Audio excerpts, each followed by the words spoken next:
आदरणीय अखिल कांग्रेस कमेटी के अध्यक्ष खड़गे साहब और हमारे राष्ट्र के नेता राहुल गांधी जी, केसी वेणुगोपाल जी, शक्ति सिंह गोयल जी, हरियाणा प्रदेश कांग्रेस कमेटी के अध्यक्ष उदयवान जी और मध्य प्रदेश के पूर्व मुख्यमंत्री दिग्विजय जी और पुडुचेरी के पूर्व मुख्यमंत्री नारायण स्वामी जी और हमारे कर्नाटक से आए वहाँ के पीसीसी के अध्यक्ष डीके शिव कुमार जी, रणदीप सुरजेवाला जी, बहन शैलजा जी, दीपेंद्र जी व इस कार्यक्रम के संयोजक राव दान सिंह जी, सम्मानित मंच उपस्थित मेरे बुजुर्गों, नौजवान साथियों और पत्रकार बंधुओं, मेरी माता और बहनों, ये आज राहुल जी का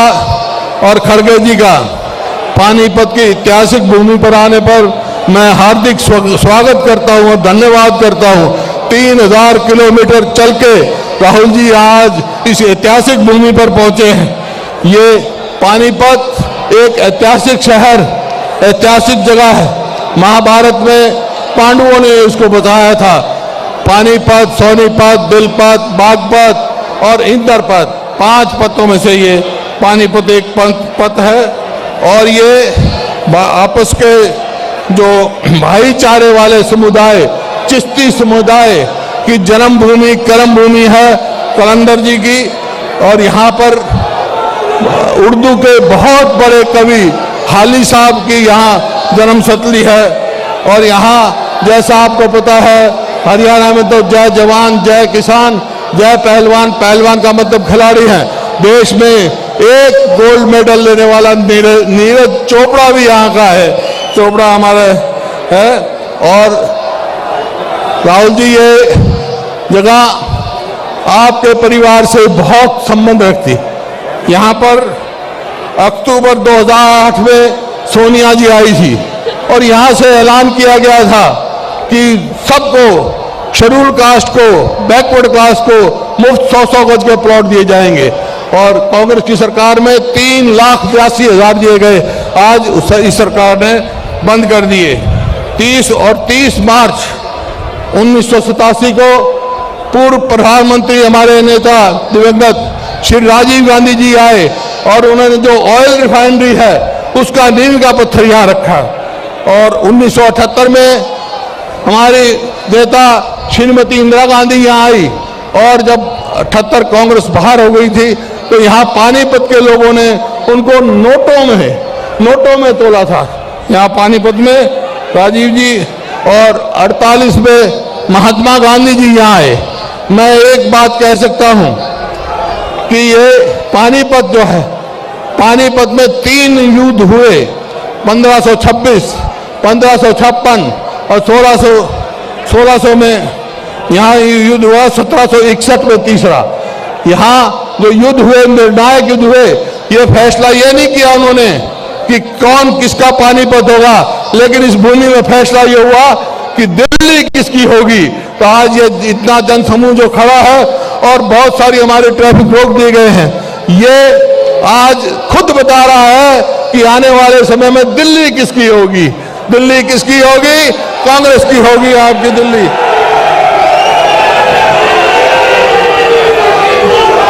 राहुल जी, आप इतनी दूर से चल के आए हैं, ये कोई आम यात्रा नहीं रह गई है, ये तो जन आंदोलन हो गया है, जन आंदोलन बन गया है। खड़गे सर, और अब आपके चिरपरिचित और प्रतीक्षित जिस नेता के लिए आप इतने घंटों से इंतजार कर रहे हैं, देश के महान नेता, महान योद्धा, संविधान के रक्षक व प्रजातंत्र के रक्षक आदरणीय राहुल गांधी जी से कि वो आए और आपको संबोधित करें। वो बोले उससे पहले एक लाइन में कहना चाहता हूं, हमने सीखा है ये रसूलों से जंग लड़ना है, सदा वसूलों से, नफरत वाली गालियां तुम दो, हम देंगे जवाब फूलों से। आदरणीय राहुल गांधी जी। राहुल गांधी, राहुल गांधी, राहुल गांधी।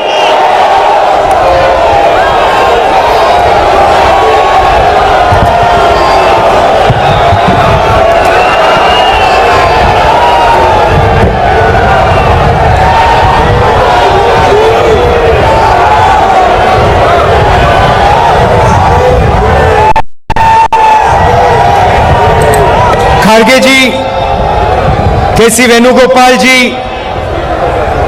शक्ति सिंह जी, उदयभान जी, भूपिंदर हुड्डा जी, कुमारी सैलजा जी, रणदीप सुरजेवाला जी, दीपेंद्र हुड्डा जी, दिग्विजय सिंह जी, बीके शिव कुमार जी, नारायण स्वामी जी, स्टेज पे कांग्रेस पार्टी के सब वरिष्ठ नेता, हमारे प्यारे कार्यकर्ता,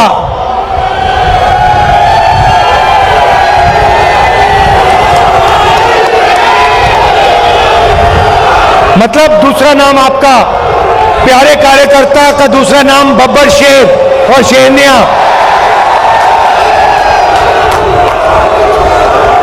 प्रेस के हमारे मित्रों,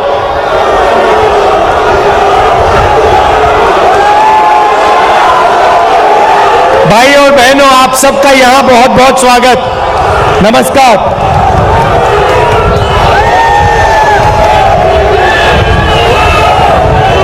अब 112 दिन हो गए कि यात्रा कन्याकुमारी से शुरू हुई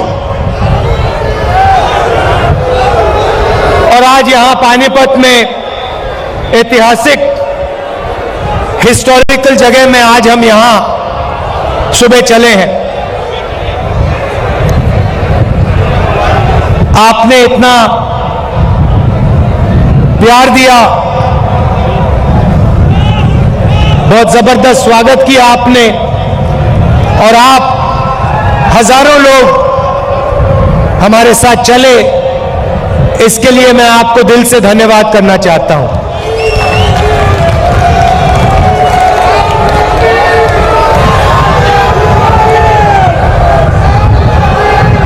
भाइयों और बहनों, एक सवाल शुरू करने से पहले एक सवाल है मेरा। हिंदुस्तान की आबादी कितनी है? कितनी आबादी है?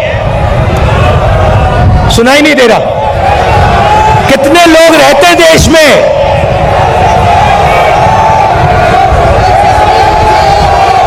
कितने?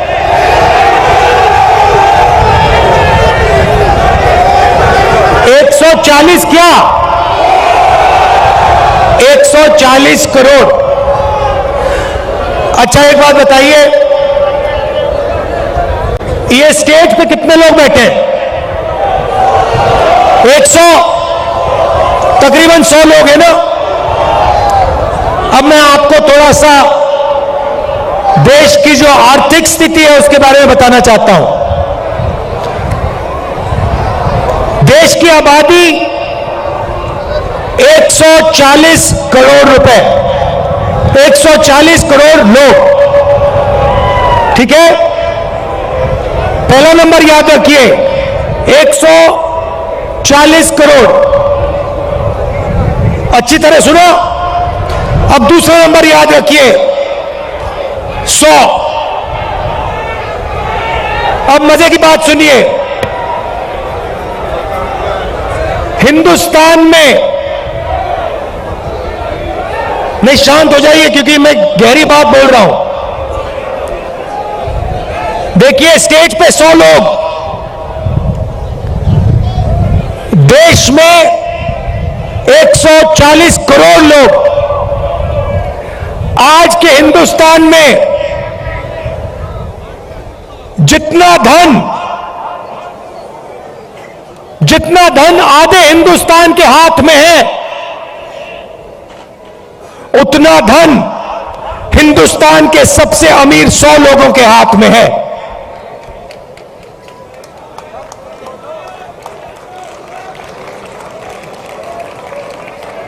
जितना धन आधे हिंदुस्तान के पास है, उतना धन हिंदुस्तान के सबसे अमीर 100 लोगों के हाथ में है।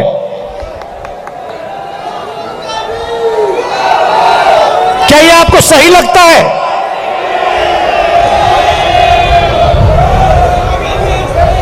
क्या आपको इसमें न्याय दिखाई देता है?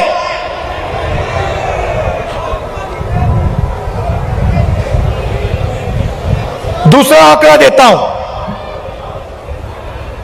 हिंदुस्तान की अगर आप सारी की सारी कंपनियों का मुनाफा देखें, सारी की सारी कॉरपोरेट कंपनियों का मुनाफा देखें, तो 90% मुनाफा सिर्फ 20 कंपनियों के हाथ में है।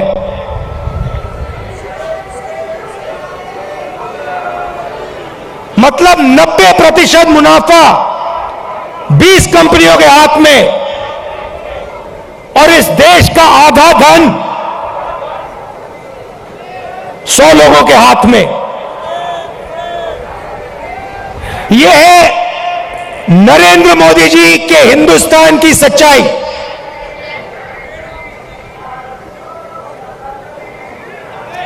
दो हिंदुस्तान बन गए हैं, एक किसान, मजदूर, छोटे दुकानदार, बेरोजगार युवा, इनका, इसमें करोड़ों लोग रहते हैं।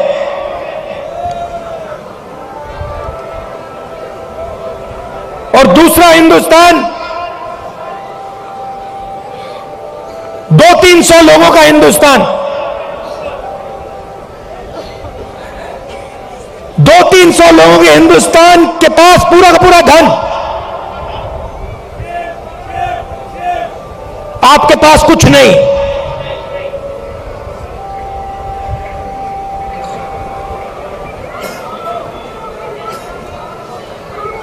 आपके पास ये पानीपत में जो हवा है, जिसमें आप सांस नहीं ले सकते, वो है आपके पास।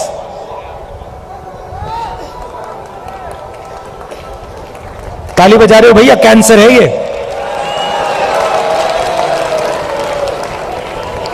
आपको भी हो रहा है, सबको हो रहा है।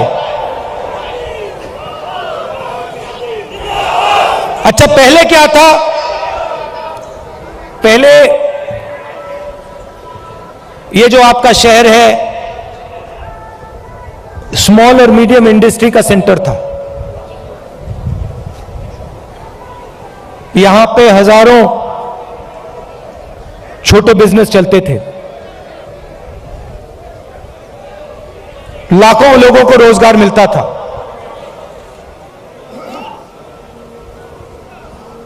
और फिर नरेंद्र मोदी जी ने नोटबंदी की, गलत जीएसटी लागू की,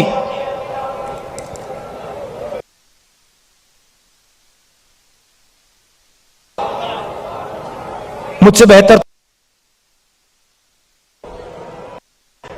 ये दो पॉलिसियां नहीं थी, नोटबंदी और जीएसटी पॉलिसियां नहीं,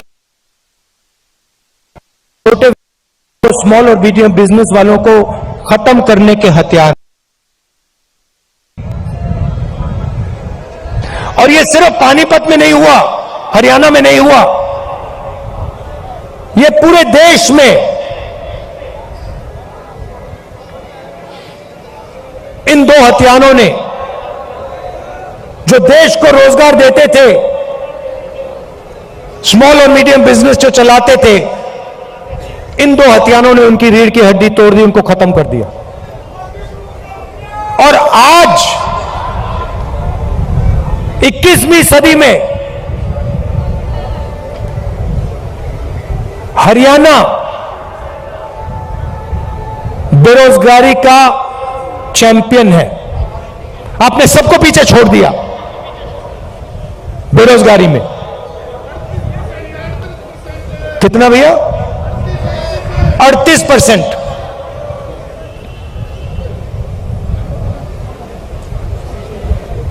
खुशी की बात नहीं,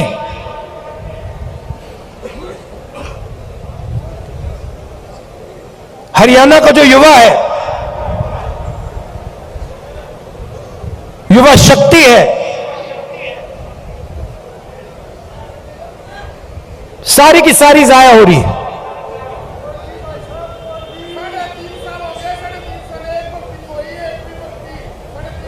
अच्छा भैया 3.5 साल हो गई, एक भर्ती नहीं हुई, मुझे पहले अग्निवीर के बारे में बताओ। ये अग्निवीर योजना मुझे पहले समझा दो, ये है क्या? भर्ती की बात करनी है तो अग्निवीर की बात करो।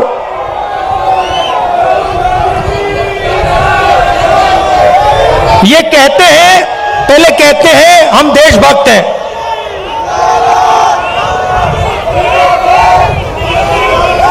कहते हैं बीजेपी वाले लोग कहते हैं हम देशभक्त हैं। मुझे इनकी देशभक्ति समझाओ। हिंदुस्तान में लाखों लोग, हाँ लाखों युवा सुबह उठ के 4 बजे, ये यात्रा 6 बजे शुरू होती है, ये यात्रा 6 बजे शुरू होती है। इसके बारे में कंप्लेंट आ रही है कि भैया इसको 6 बजे नहीं, इसको 7 बजे शुरू करो। मैं कहता हूं नहीं, मैं नहीं करता, मैं 6 बजे करूंगा। 8 बजे कह रहे हैं, देखो ये 6 बजे चालू होती है। किसान कितने बजे उठता है? 4 बजे। जो सेना में भर्ती होने के लिए रनिंग की प्रैक्टिस करता है वो कितने बजे उठता है? 4 बजे। और ऐसे लाखों युवा सपना देखते हैं, लाखों युवा सपना देखते हैं। किस चीज का सपना? तिरंगे की रक्षा करने का सपना।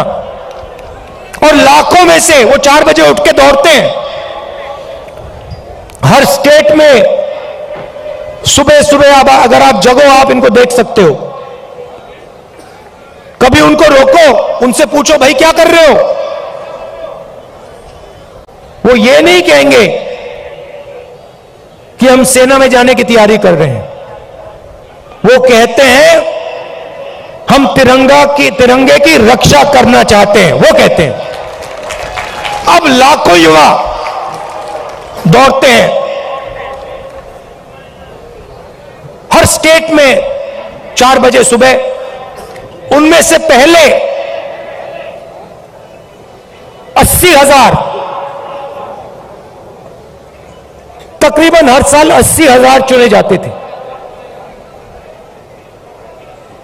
कोई अरुणाचल जाता था, कोई जम्मू कश्मीर, कोई राजस्थान, कोई लद्दाख, कोई ठंड में, रेगिस्तान में, बारिश में अपनी पूरी की पूरी जिंदगी बच्चे, परिवार, माता पिता सब कुछ परे करके छोड़ के बॉर्डर पे जाके खड़ा हो जाता था।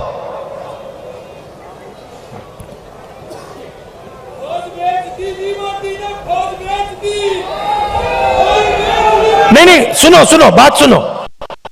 वो बॉर्डर पे खड़े होते थे, वहां पे तूफान आ जाए, बर्फ गिर जाए, गोली लग जाए, बम फट जाए, कुछ नहीं।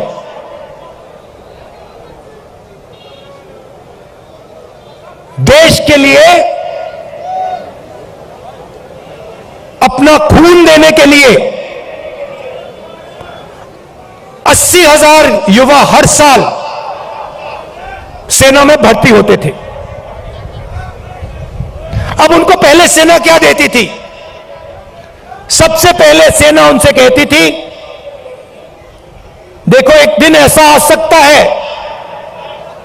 जब आपको हिंदुस्तान के लिए लड़ना पड़ेगा, शायद आपको शहीद होना पड़ेगा, मगर हम आपको एक बात की गारंटी देंगे कि दुनिया में सबसे बेहतर ट्रेनिंग हिंदुस्तान की सेना को, वायुसेना को, नेवी को हम देंगे। यह पहला वायदा हुआ करता था। यह पहला वायदा हुआ करता था उन 70,000 युवाओं।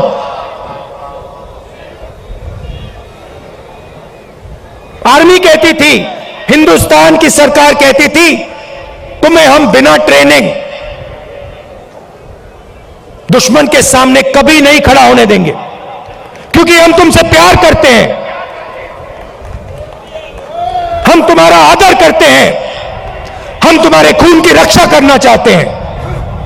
बिना ट्रेनिंग हम आपको कभी नहीं भेजेंगे, मर जाएंगे मगर नहीं भेजेंगे। पहला वायदा। दूसरा वायदा, 15 साल आपको सर्विस मिलेगी। 15 साल आपको सर्विस मिलेगी। अगर आपको इतनी सी भी चोट लगी, इतनी सी चोट लगी उंगली पे, हम आपकी रक्षा करेंगे। जो भी आपको चाहिए हम आपको दे देंगे। यह था दूसरा वायदा। तीसरा वायदा,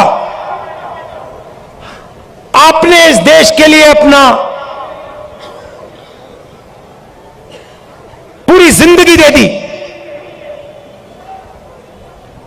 पूरी की पूरी आपने जिंदगी दी। आपने अपने बच्चे दे दिए, माता पिता दे दिए, परिवार दे दिया, अपने सारे के सारे सपने दे दिए इस तिरंगे को रक्षा करने के लिए।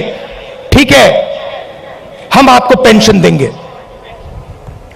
और जब आप गांव में वापस जाओगे,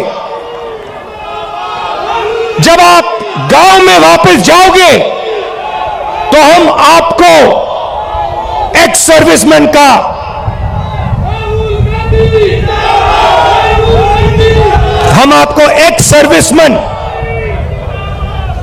कह के हम आपको गांव भेजेंगे कि आपको वहां पे, चाहे आप शहर में रहो चाहे आप गांव में रहो, जब हिंदुस्तान की बाकी जनता आपकी ओर देखे, वो कहे कि इस व्यक्ति ने वो किया जो मैंने नहीं किया। इस व्यक्ति ने अपनी जिंदगी इस देश को दी, अपना खून इस देश को दिया, अपने सपने इस देश को दिए, और इसीलिए मैं इस व्यक्ति का आदर करूंगा, इसका रिस्पेक्ट करूंगा। ये 3 वायदे हिंदुस्तान की सरकार, हिंदुस्तान की जनता अपनी सेना, अपनी वायुसेना और अपनी नेवी के हर व्यक्ति को देती थी। अब अग्निवीर योजना ने, नहीं सुनिए, अग्निवीर योजना ने ये तीनों के तीनों वायदे तोड़ दिए हैं। अग्निवीर योजना क्या कहती है? उन्हीं 70,000, उन्हीं लाखों युवाओं से कहती भैया 80,000 तो नहीं लेंगे, 40,000 लेंगे। और वो जो 15 साल की बात थी, वो जो सर्विस की बात थी, उसे भूल जाओ। 4 साल बाद, पहले 80,000 लिए जाते थे, 4 साल बाद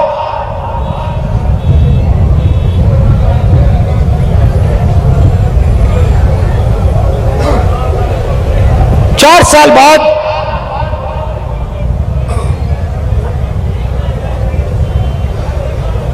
हम 75% को वापस भेज देंगे, निकाल देंगे, बस 25% हम रखेंगे।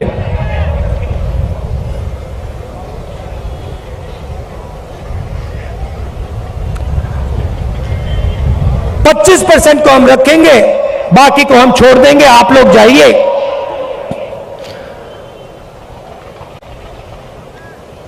बेरोजगार हो जाइए। अच्छा, जो पहले हम ट्रेनिंग देते थे, जो सैनिक को तैयार करने में 5, 10, 15 साल लगते हैं, मिसाइल चलाने में, रॉकेट चलाने में, हथियार को ठीक से चलाने में जो टाइम लगता है उसको भूल जाइए। सिर्फ 6 महीने की ट्रेनिंग की जरूरत है।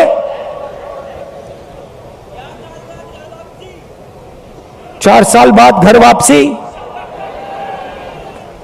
तो ये वायदे नरेंद्र मोदी जी ने और बीजेपी ने तोड़े हैं। जब मैं ये बात उठाता हूं तो कहते हैं मैं सेना के विरोध बात कर रहा हूं।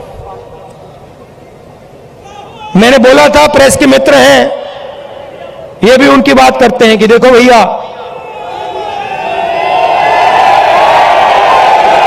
समझ गए आप, मैं सेना की बात उठा रहा हूं। मैं कह रहा हूं कि 15 साल आप सर्विस देते थे, 80,000 युवाओं को देते थे,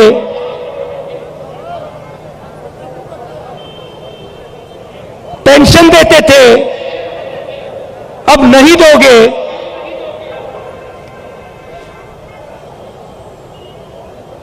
पहले ट्रेनिंग देते थे, सालों के लिए ट्रेनिंग देते थे, अब 6 महीने की ट्रेनिंग दोगे। अग्निवीर योजना वो लाए और मैं सेना के खिलाफ बात कर रहा हूं। मैं सेना की रक्षा कर रहा हूं, मैं सेना का आदर कर रहा हूं।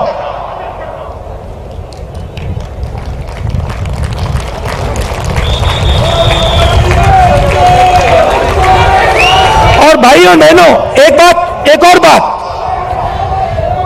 जब वो युवा सड़क पे दौड़ते हैं, लाखों दौड़े, जब उन्होंने सरकार से कहा, सरकार से कि भैया ये अग्निवीर योजना हमें अच्छी नहीं लगी,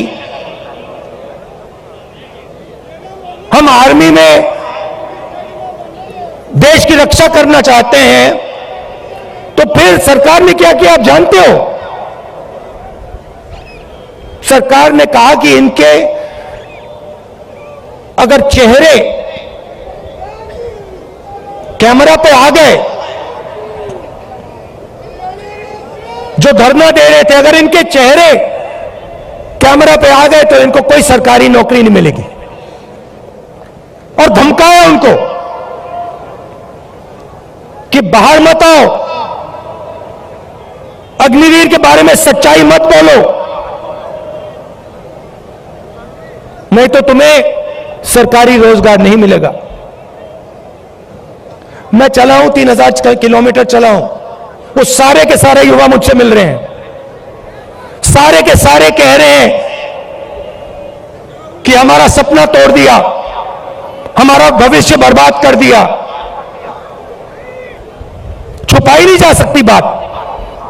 हरियाणा 10%, सेना को 10% हरियाणा लोग देते हैं, आप देते हो। हरियाणा का हर युवा जानता है, अग्निवीर का मतलब हर युवा जानता है, हर सैनिक जानता है।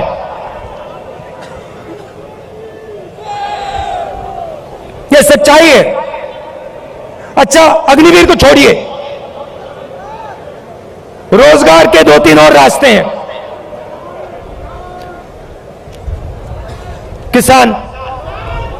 किसान के लिए अग्निवीर योजना, वो 3 काले कानून थे। जो सेना के लिए अग्निवीर है, वो किसानों के 3 कानून थे। सारे के सारे किसान खड़े हो गए,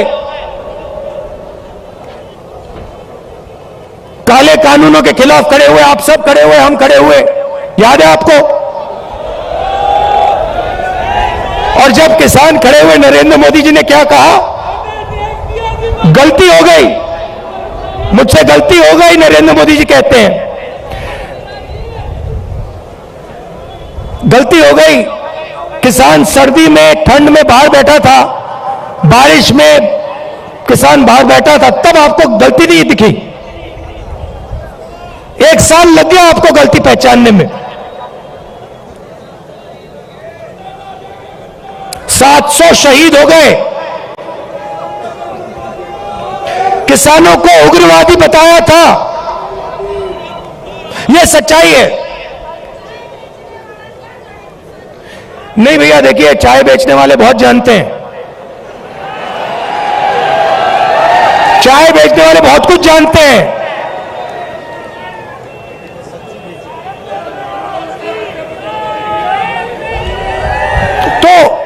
तो देखिए, फिर कहते हैं, बीजेपी वाले लोग कहते हैं, मैं आपको बताता हूं, देखिए बीजेपी वाले लोग कहते हैं कि देखिए ये जो यात्रा है इसका क्या फायदा है, ये यात्रा कन्याकुमारी से कश्मीर क्यों चला जा रहा है।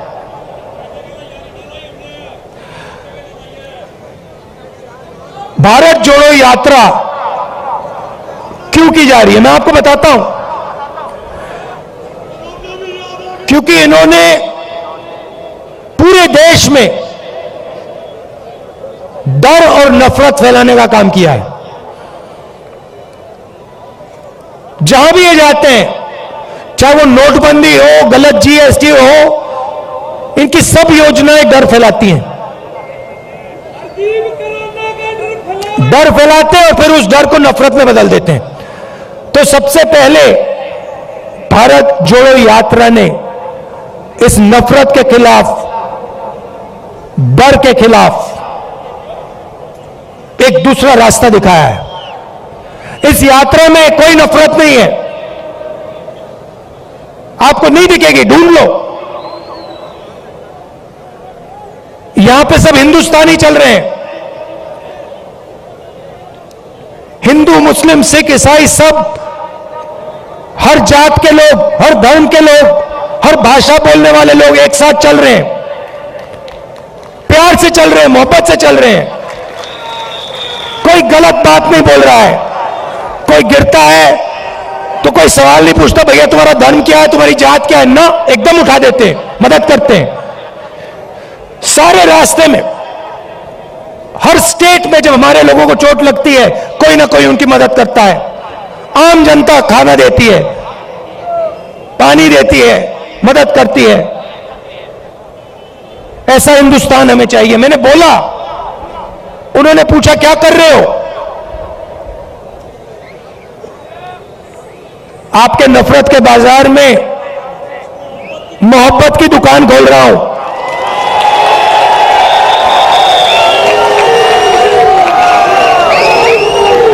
नफरत के बाजार में मोहब्बत की दुकान सिर्फ मैं नहीं खोल रहा हूं, करोड़ों हिंदुस्तानी खोल रहे हैं, आप लोग खोल रहे हो।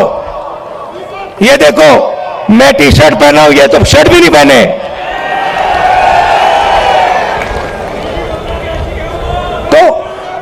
तो इस यात्रा ने नफरत को मिटाने का काम किया है। मेरे पास कुछ दिन पहले एक आदमी आए मेरे साथ, चले, कहते हैं राहुल जी मैं आपको कुछ कहना चाहता हूं। मैंने कहा क्या? कहता है मेरे भाई के साथ मेरी लड़ाई थी, सालों उससे मैंने बात नहीं की, आपकी यात्रा आई, मैंने कहा क्यों ना मैं अपने भाई से बात करूं, और मैंने अपने भाई को फोन लगाया और मैंने कहा भाई अब मैं तुमसे लड़ना नहीं चाहता हूं, मैं तुमसे लड़ना नहीं चाहता हूं, चाहे कुछ भी हो जाए मैं तुमसे लड़ना नहीं चाहता हूं। और उसके भाई ने उसे कहा मैं भी तुमसे नहीं लड़ना चाहता हूं, जाके वो गले मिल गए। और ये पूरी यात्रा में हो रहा है।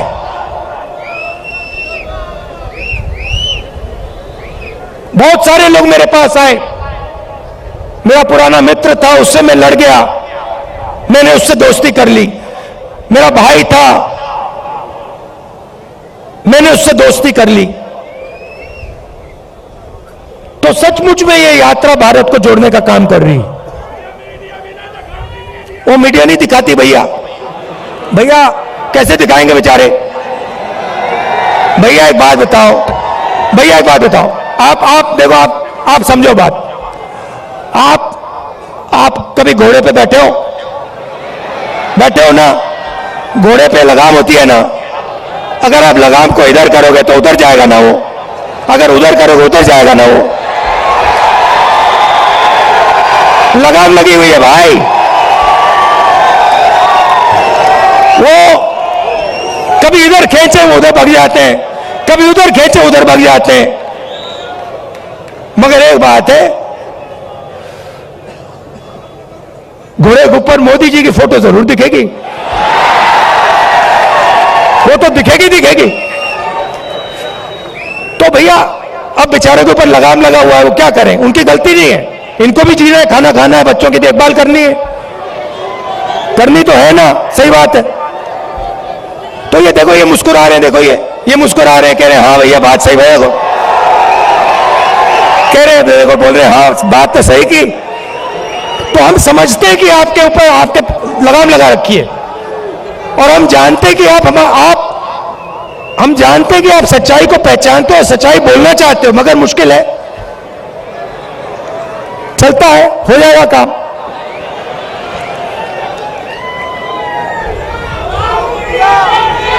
तो दूसरी बात, भारत जोड़ो यात्रा का 2 और लक्ष्य हैं।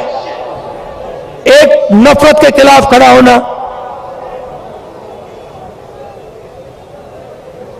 एक हिंदुस्तानी को दूसरे हिंदुस्तानी से जोड़ने का काम, मोहब्बत फैलाने का काम, यह यात्रा का लक्ष्य है। दूसरा लक्ष्य,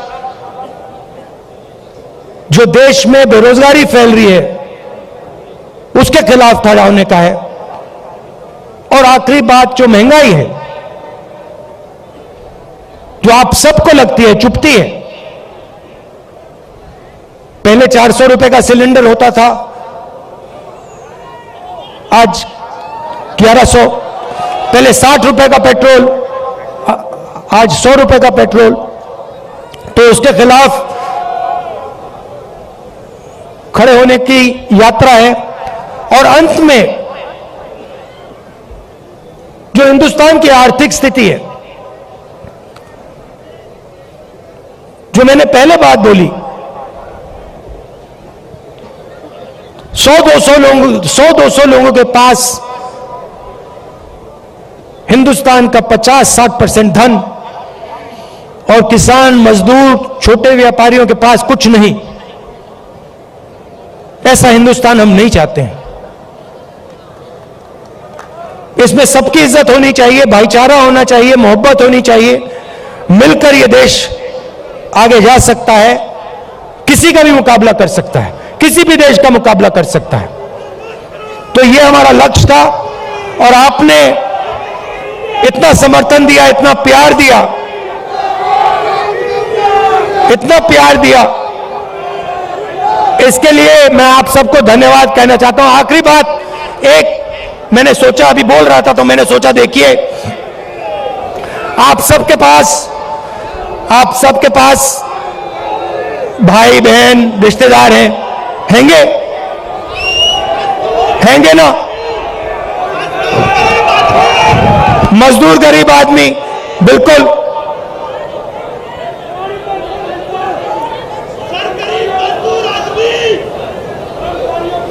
उस गरीब मजदूर आदमी के बारे में, उसके बारे में बोलूं, न्याय योजना का नाम सुना आपने? 2019 में हम एक योजना लाना चाहते थे, न्याय योजना। हर गरीब व्यक्ति के बैंक अकाउंट में 72,000 रुपए साल के सीधा बैंक अकाउंट में, गरीब मजदूरों के बैंक अकाउंट में, गरीब किसानों के बैंक अकाउंट में, सबके बैंक अकाउंट में। तो अगर हमारी सरकार आएगी तो हम ये योजना लाएंगे। हाँ, तो आप सबका दिल से धन्यवाद करना चाहता हूं। और देखिए, जैसे वो व्यक्ति मेरे पास आया था, उसने कहा था मुझे कि मैंने अपने भाई से फिर से रिश्ता बना दिया। आपके भाई हैं, कभी कभी लड़ाई हो जाती है, रिश्तेदारों से लड़ाई हो जाती है, दोस्तों से लड़ाई हो जाती है। आप जाके उनको फोन कीजिए, उनसे कहिए आप भी हिंदुस्तानी हो, मैं भी हिंदुस्तानी हूं, आप मेरे भाई हो, मैं आपसे लड़ना नहीं चाहता हूं, लड़ाई बंद कीजिए। बहुत बहुत धन्यवाद, जय हिंद। धन्यवाद राहुल जी आपके शानदार अभिवादन के लिए।